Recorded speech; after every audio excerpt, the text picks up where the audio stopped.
Welcome to The Explainer.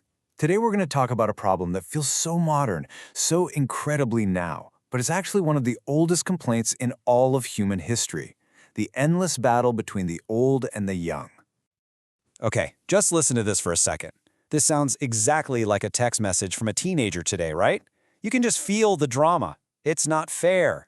But get this. This isn't a text. It's from a Mesopotamian clay tablet. We're talking 6,000 years ago. So yeah, turns out complaining about your parents is not exactly a new thing. In this pattern, it just keeps going and going. I mean, for literally thousands of years, it's been the same story. Almost 5,000 years ago, some Babylonian scribe was convinced the world was ending because kids wouldn't listen. Aristotle, one of the greatest minds ever, called old people small-minded. Fast forward to 1771, and you've got people complaining about the self-admiring youth. And by 2016, you guessed it, same story, just different words. The old blame the young, and the young feel totally and completely misunderstood.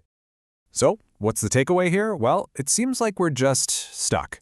We're stuck in a blame game, and it's this reactionary, really unproductive, and honestly kind of lazy way of dealing with our differences.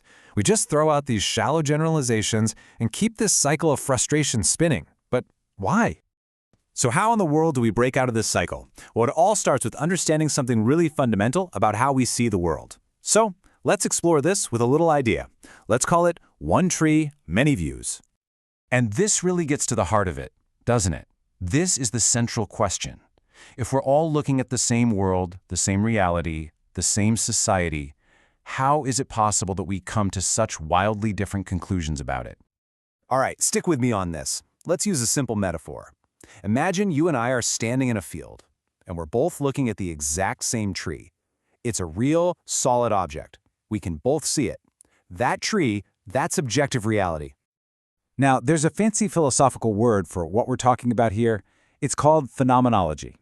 I know, it sounds super complicated, but the idea behind it is actually pretty simple. All it means is the study of how we personally experience the world from our own unique first-person point of view. It's not about the world itself, but about our experience of the world. So let's go back to our tree. What changes how you see it? Well, basically everything.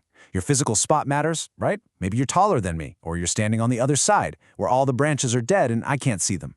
Your past experiences with trees totally change things.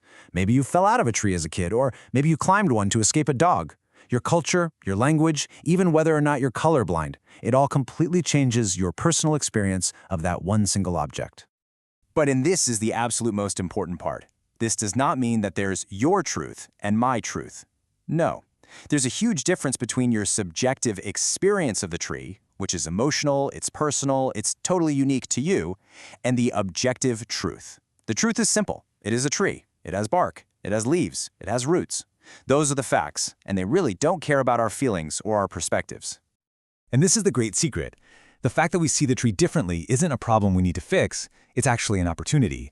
When you tell me what you see from your side, and I tell you what I see from mine, we shouldn't be arguing. Instead, we should be building a more complete, a more 360-degree picture of the tree, together. Of course, let's be real. That's not usually what we do, is it? Our gut instinct, when someone sees the tree differently, is to just get louder, to insist that they come stand where we are and see it our way. This is what you'd call the illusion of control, and it's exactly why our arguments go nowhere. You know, you can find an incredible piece of wisdom about this in a place you might not expect, the movie Kung Fu Panda. The wise old turtle, Master Oogway, he's trying to calm down Master Shifu, who is just freaking out, convinced everything is going wrong. And Oogway tells him, the problem isn't what's happening, it's Shifu's belief that he can control it.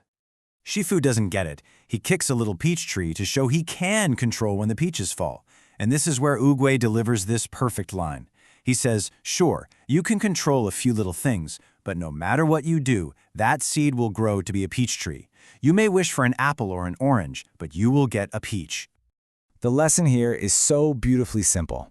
You can't force something to be other than what it is. Yelling at the tree is not going to make it grow apples. And yelling at another person or another generation is never going to force them to see the world from your exact perspective. It's just pointless. Okay, so if trying to control everything and force our perspective on others is a dead end, then what's the solution? How do we finally break this blame game? Well, the answer isn't about winning. It's about finding a cause for joy through two really powerful forces: hope and humility. The real answer here, the real goal, isn't to win the argument about what the tree looks like. It's to practice hope. And look, I don't mean hope in some passive, fluffy, fingers-crossed kind of way. In this context, hope is an active choice. It's a set of real things you can do every single day.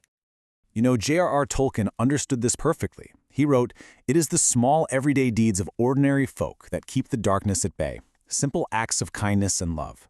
We don't need some huge heroic act to fix these divides. What we need are small, consistent, humble actions. So what does this actually look like? How do you practice this kind of hope? Well, first, when someone tells you what they see, listen to understand them, not just to cook up your counterargument. Second, if you're older, really try to remember the fire and the idealism you had when you were young.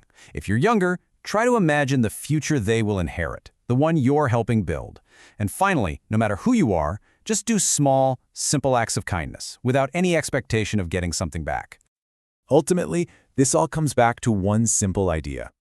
Hope is the humble acceptance that you haven't seen the whole tree.